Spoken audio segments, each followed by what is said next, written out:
Hello, good morning. It's currently 2:37 a.m. So today mas maaga ako nagising kasi meron akong serve at 6 a.m. So hindi ko pa nasusulat yung mga kailangan kong isulat at gawin, yung mga dapat gawin.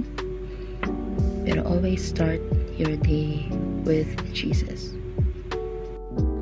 So this is my gratitude notebook. Dito ko sinusulat yung mga bagay na pinagpapasalamat ko sa nakaraang araw or sa nakaraang linggo. And this is my planner for year 2026. Nakasulat dyan yung mga kailangan ko i-achieve for the day para mas guided ako at mas organized yung day ko at possible to be accomplished.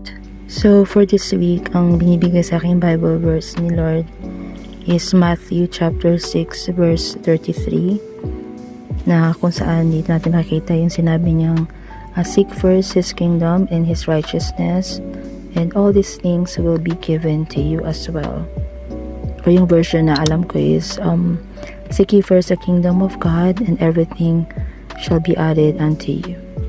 So laging i-prioritize natin sa Lord, of course, and everything else, lahat ng mga kung ano pa man yung kailangan natin, and He will always provide for those things. Pero importante siya yung top priority natin sa ating buhay and sa ating puso. Amen.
Ito nga pala yung prayer namin after mag-serve, at gustong-gusto ko yung part na nawa sa patuloy naming paglilingkod, ikaw ang aming maipahayag at hindi